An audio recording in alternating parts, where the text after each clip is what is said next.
Humarap sa Senado ang abogado na nakapangalan sa mga signature form para sa People's Initiative. Nilinaw niya na hindi siya miyembro ng grupong pirma. Saksi, si Ian Cruz. Matapos ipasumpina, humarap na kanina sa Senado si Attorney Anthony Abad. Ang nasa signature form para sa People's Initiative para baguhin ang konstitusyon.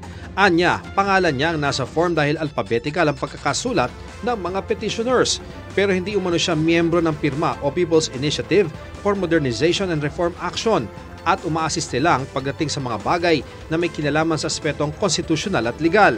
It's just problematic to me because I actually have the transcript of Mr. Oñate's testimony during the last hearing, during which he said si Anthony Abad ay isa sa mga volunteer sa aming professional sector.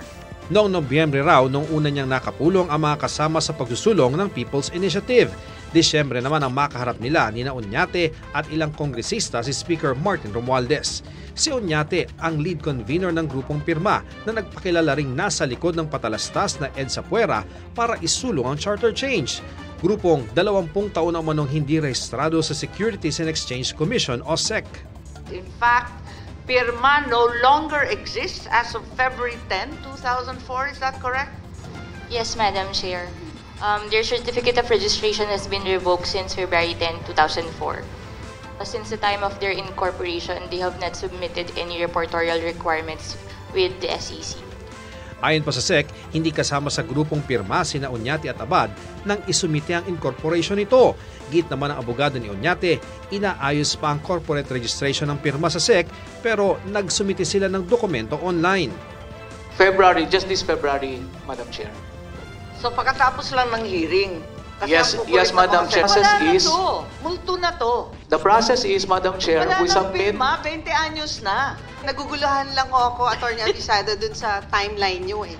Nag-initiate kayo ng People's Initiative, pero hindi pa pala ayos yung documentation ng pirma nyo. Bago niyan, mainit na ang diskusyon ng muling hingi ng mga senador kay Oñate ang listahan ng mga donors para sa 55 million peso TV ad placement na EDSA Puera. For additional information of the committee, our contributors were also invoking their right to privacy. Ibinalik na umano niya ang mahigit 27 million pesos ng donasyong inilagak daw sa 3 bank account niya. Inusisa rin ng DSWD ukol sa mahigit 26 billion pesos sa programang AKAP na kabilang umano sa ipinapangako sa mga pumipirma sa People's Initiative. Pero hindi ito maipaliwanag ng DSWD. Madam Chair, AKAP is just as foreign to us, technically, as Senator Bato, as it is provided Yes, in Yusek line Di item. Mapuro, I understand. Ilang grupo ang nagprotesta sa harap ng Senado kasabay ng pagdinig. Itigil na raw ang pagdinig sa Tsa-Tsa at sa halip ay bigyang pansin ang dagdag sahod para sa mga manggagawa. Para sa GMA Integrated News, Ian Cruz ang inyong saksi.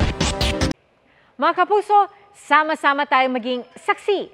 Mag-subscribe sa GMA Integrated News sa YouTube at para sa mga kapuso abroad, samahan niyo kami sa GMA Pinoy TV at sa www.gmanews.tv.